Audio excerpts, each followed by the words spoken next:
With Barack Obama's finger firmly on the Syrian intervention trigger, U.S. lawmakers will reconvene late on Monday to debate going to war.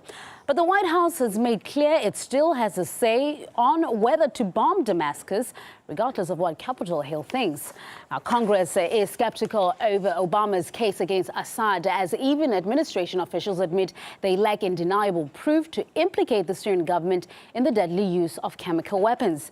U.S. senators are almost evenly split into those for and against intervention, with half of the chamber still undecided, while the lower and more populated House has more lawmakers are firmly against or leaning towards turning down the war crime. Diana Chichikan has the latest from Washington. You may find some of the images in her report distressing.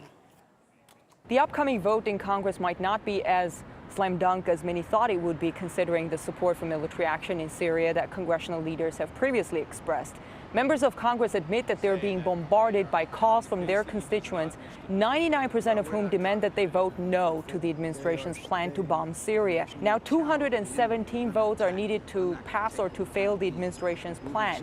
If all representatives who are leaning no right now actually vote no, President Obama's plan to attack Syria will fail, at least in the House. This administration has failed to show me the direct threat to the United States of America. We have absolutely no guarantee it won't expand, no guarantee of peace in the region. The CIA has prepared a video presentation that shows the aftermath of the horrendous attacks in Syria. It's a collection of gruesome videos that were previously posted on YouTube. It's designed to sway members of Congress to vote yes on bombing Syria.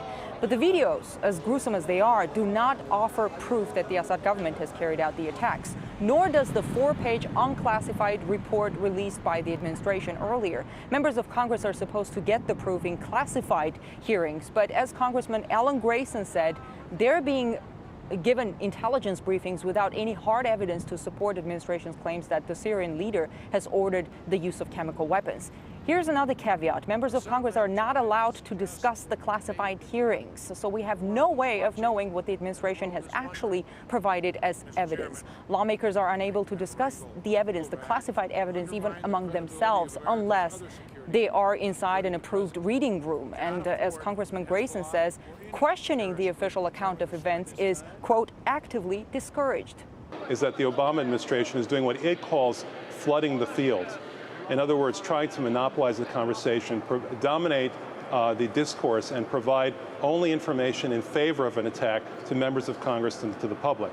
I think that's unfortunate. There's always two sides to the story. When you talk about war and peace, the public and Congress definitely deserve to hear about both sides. The Obama administration has not put forward any other options but bombing Syria, which by so many accounts will extend the misery of the Syrian people, will undermine international law, and will steer more hatred toward the United States in the Muslim world.